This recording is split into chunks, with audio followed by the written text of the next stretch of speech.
Good day, everyone. Welcome to Real Conservative News. I'm your host, Nathaniel. Rajkumar here. Today's headlines. Debate stirs in Trinidad and Tobago following a ban on violent Trinidad music. Violent. It's not about the Trinidad music itself. It's not about the genre of dancehall music, my dear people, or Trinidad dancehall music. What we have a concern with is the lyrical content. So the debate stirs in Trinidad and Tobago following a ban on violent Trinidad music at the upcoming Tobago Carnival, sparking intense debate between youth empowerment officials urging positive messaging. That's all we want. You can have your party messages as well. Just stop glorifying criminal activity and violence, which is criminal activity, and you take it. Positive messaging and local artists who argue the genre merely reflects systemic societal issues. No, you're not. People like singing Sandra highlighted issues in our society and nation without glorifying it. Voices from the Ghetto, my dear people. She sang about the violence, but she didn't try to encourage anybody to get involved in gangs. No, people, or to live a bad man lifestyle. Didn't sing about, use certain type of lyrical content that glorifies various types of serious crimes. Go and listen to the song, one of the greatest songs here in Trinidad and Tobago, one of the greatest calypsos ever written in Trinidad and Tobago by singing Sandra. Voices from the Ghetto, crying. She didn't glorify it. She actually highlighted it. That's what you all can be doing with your talent. Very, very talented youths. Really talented youths. But you're using your talent for the wrong reasons, for the wrong purposes. Meanwhile, the national murder count rises because of gang culture and everything, poverty and everything like that. So meanwhile, the national murder count rises following a double homicide in Arima early Saturday morning, claiming the lives of Keith, Benjamin Spencer, and Junior Castillo. On the regional front, St. Vincent and the Grenadines mourns the passing of former government minister Alpian R. Allen, who will receive an official funeral condolences to the family. Of course, internationally, a Texas judge has denied a motion for a new trial for Carmelo Anthony. Good, very good. Upholding a 35-year prison sentence for a fatal stabbing. Details, of course, in the news up next. THA Youth Empowerment Secretary Keegan Denoon is calling on Trinidad music artists to focus on positive messages. What's wrong with that? What's wrong with that advice? That is wonderful advice. Following a recent decision to ban violent music from the upcoming Tobago Carnival. You want to perform in Carnival? Sing normal music, and you can sing party music just like the soca artists. You just cannot be encouraging anyone to commit acts of violence and other types of crimes. Speaking with Guardian Media, Denoon expressed support for the Tobago Promoters Association choice to restrict lyrics promoting violence during the October festival. Sing something normal and you can get to perform. While acknowledging the immense talent with the Trinidad genre, I said it. I'm telling you, I listen to the way the guys perform their songs, sing their songs, right? The rhythms, really good rhythms. But when you listen to the lyrics, it's toxic, people. It's like poison. So while acknowledging the immense talent within the Trinidad genre, he argued that music directly influences youth behavior and urged performers to use their platform to build up the society. Exactly. Music has a spirit behind it, whether you want to believe that or not. You can listen to music and it can either inspire you, make you feel relaxed, or it can get you angry and make you feel to want to go and commit acts of violence. People will say, oh, but a lot of individuals outside there listen to that type of music and never commit crime. It doesn't matter. If it doesn't affect you, thank God. It doesn't affect me either. I don't like to listen to it, nevertheless, because it's poison. But the point is, not because I can listen to it or you can listen to it, that doesn't mean it isn't influencing individuals, especially those living in the ghetto, voices from the ghetto, living in a culture of crime, living in environments where it is gang culture surrounding them from young. Parents smoking weed in front of their children from young. All they know is badness from young. They're going to school wanting to be zesters. And then they're hearing this music and they're hearing the DJs wheeling and selecting and glorifying it in public and on the airwaves. And then you'll tell them it's entertainment. No. Music can influence people. It's either to do good or to do bad. However, the Noon emphasized that space must be made outside of Carnival for artists who promote constructive content. Now, it's not about just even outside of Carnival. If they can sing positive songs, people don't want to hear soca all the time. As a matter of fact, that's the problem. Because you all only push soca so much. Yeah, you want the soca monarch and the chutney monarch and whatever. But because you push soca so much, a lot of people don't want to hear soca for the rest of the year after Carnival done, you know. They don't want to hear. It's not until late after like August and things like now, September when the new season starts, then people start to listen to soca again. Stop killing it out so much during the Carnival season. Mix it up a little bit. Nothing wrong with that. Yes, Carnival is soca and calypso and chutney. You can put in a little something in between in the fete itself. In the street fete itself. Put a little bit of something else. But let it be still positive content. We must also admit we have some talented young persons in Trinidad and Tobago, a whole lot.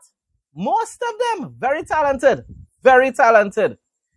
Denoon stated, noting that Trinidad has gained widespread popularity and is regionally, not just here in Trinidad and Tobago, people love the genre. It's dancehall, but it's Trinidad dancehall and people love it. But as I said before, you're using it in a bad way. You're conveying an evil message instead of a good one. And that is the problem people are having. He urged the performers to consider the country's high murder rate when writing their songs. Why glorify it? Ask yourself that before you write these songs and produce it. Why glorify it? Why? Why not tell the youths to put down the guns instead and pick up a book? Go and get a job, get a trade. That's what you should encourage them in, and while you're also having your party songs. I'm not telling you. I'm not trying to force anybody to join a life, a righteous life. That's between you and God. That's between you and God. You understand? There will be Christians outside there who will want to say ban Carnival and everything like that. We are living in a democracy and therefore people have the rights to do whatever they want, but according to the law. The laws of the land. And therefore you should not be inciting violence in your lyrical content. It's as simple as that. That's what you should not be doing. The decision has drawn strong pushback from local performers, recording artist, writer, and producer Rian Elbon rejected claims that Trinidad music drives crime, calling the genre a reflection of reality rather than a cause. No, my brother. Reflection would have been, as I said, Voices from the Ghetto singing Sandra, one of the greatest calypso songs in the history of Trinidad and Tobago. What a positive message. What a true message.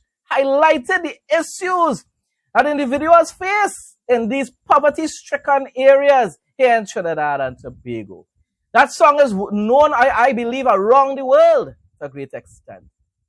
You can do that, and you don't have to use calypso beats and music. You can use your own Trinidad types of beats to highlight these issues. Individuals, even in Jamaica and stuff like that. Individuals like Chronics, he sings really, really popular songs. Really popular songs. And some of them even song like dancehall songs. And yet he doesn't glorify gang culture. That is what you guys need to stop. You can highlight it in your songs without glorifying it. Without making the lifestyle look as though it's something that is glamorous. That is something that you should pursue. That's what needs to stop. He suggested organizers can run a public poll to let people decide what music plays during the festival. Change the country. We go get different things to sing about. No, my brother, there will always be crime. And you can always sing about crime. Just don't glorify it. That's what you need to understand. Elbon argued, pointing to systemic issues, port security failures, and poverty as the true root causes of crime. You are right to an extent, but gang culture as well. Train up a child in the way he should go. The Bible cannot lie and never will lie, my brother. When you grow up a child in a community that only glorifies gang culture, weed, worship of weed, these children growing up around parents that smoking weed morning, noon, and night, and daddy never wrong or daddy dead because he was involved in gangs, and therefore he didn't live to reach 30 years old. And mommy had tell them to go and get to the next man, and she pick up another bad man, and therefore your stepfather is also a bad man. And before you can reach adulthood, he's also dead. What you think about that, my dear brother? Sing about that, but don't glorify the culture itself. Gang culture is evil. You can use your talent and use that music to highlight the actual issues and tell people of Trinidad and Tobago to come out of it. Come out of that bondage. That's what you need to encourage them to do. He added that Trinidad artists performed at the previous year's festival without any safety incidents. It doesn't matter. It doesn't matter. The point is, it's called indoctrination. When you continue to be using your platform in public to promote violent content, violent lifestyles, that becomes indoctrination. Industry views remain split on the issue. Sadiki De Leon, co-founder of Nice Nations Records and a producer who works in both soca and dancehall, agreed with keeping the focus strictly on soca during Carnival. That part of it, I don't honestly agree with. I think you could diversify a bit. Keep the focus on soca, of course, and calypso. They don't focus enough on calypso itself, which is the foundational music. They don't really focus on that anymore, anyhow you take it. And that's the real music. De Leon noted that visitors attend the festival specifically for traditional cultural music and urged the public to support local genres on appropriate platforms to help them gain global recognition. My response? Lovers and worshippers of gang culture refuse to acknowledge how demonic it is to use music to glorify murder, drug abuse, and other crimes. I'm telling you, entire communities are lost in gang culture. That needs to stop. It's demonic, people. You need to deliver yourselves from that evil. Entire communities are lost in this destructive lifestyle, and the elders instill these values into their kids from very young, while smoking weed around them as well. Secondhand smoke is dangerous, people, even if it's weed. Because weed affects your mind. Children growing up with secondhand weed smoke in them, morning, noon, and night. It's a cycle of weed, gang affiliation, promiscuity, and death. And let's deal a little bit with the promiscuity aspect of it one time. Even the soca artists overdo at times. You could have your party music, nobody telling you no. But they're getting far too vulgar nowadays compared to long time. Long time they still used to hold back. Even the Calypsonians used to sing their little, vicey songs. But not like nowadays. It's ridiculous what is taking place, even with when it pertains to the soca artists and them. They're overdoing it now. They're overdoing it. I love dancehall music, people. I love reggae music. I love reggae music. Most of all, I love reggae music. Out of almost any other genre of music it has, I love reggae music. And since I was a youth. So I love dancehall music. But the lyrical content needs to change in order to convey positive messages. The pushback from these activists appear to be a deliberate defense of a lucrative business model. As demonstrated by singing Sandra's Voices from the Ghetto, true social commentary frames violence as a tragedy that devastates communities.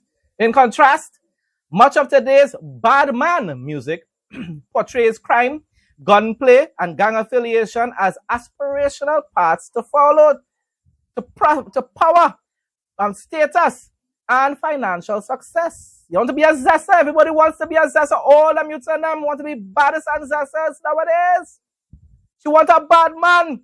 That's the song. She want a bad man. And then you're telling me you're highlighting the issues. No, you're not. You're glorifying it. Claiming that the genre merely reflects reality serves as a convenient shield against moral accountability, allowing performers and promoters to protect the viral traction, stream counts, and radio play that drive their profits. Ultimately, this resistance to positive messaging is a calculated effort to preserve a commercial strategy that prioritizes immediate paychecks and shock value over the well-being of our youths, and that is what should really matter. The DJs are wheeling and selecting these songs, whether it's on the radio stations or in these fests. All you care about is eating a food, making $1, while all the youths are hearing whether it's on the streets, in the homes, or on the radio station, is that type of lifestyle is something to follow, and that is what needs to stop. The national murder count increased early Saturday morning following a double homicide in Arima that claimed the lives of 2 men. The victims have been identified as 47-year-old Keith Benjamin Spencer and Junior Castillo, also known as Roti. Condolences to the families, of course. 47 years old. He was lucky he actually reached that age, though most of the youths in them nowadays not even reaching the age of 30. It's really sad, I'm telling you. According to police reports, both men were socializing outside a local bar near the intersection of Queen and Farfan Streets around 2:43 a.m. I don't be outside that kind of hour at all, nowhere, no time, when a vehicle pulled up nearby. Armed assailants exited the car and opened fire, instantly killing one of the men. The second victim attempted to flee the scene on foot, but attackers pursued him and shot him fatally a short distance away. Arima police officers responded to the incident along with a district medical officer who officially pronounced both men dead at the scene. Investigators from Region 2 Homicide Bureau have launched an investigation into the killings. Sadly, we all know that the detection rate in Trinidad and Tobago is less than 30%. Most likely, this case will remain unsolved. Weather report for Trinidad and Tobago on Monday, August 24, 2026.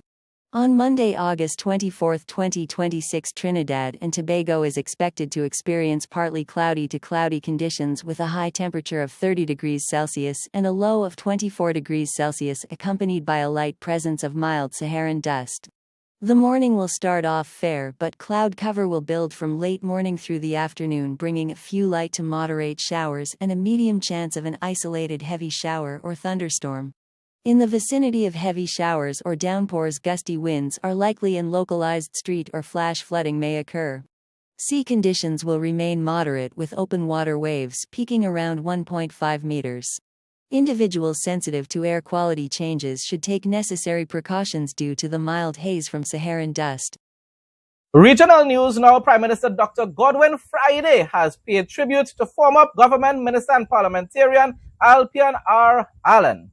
In his statement, Prime Minister Friday said he was deeply saddened by Allen's passing, noting that he gave many years of service to North Leeward and St. Vincent and the Grenadines.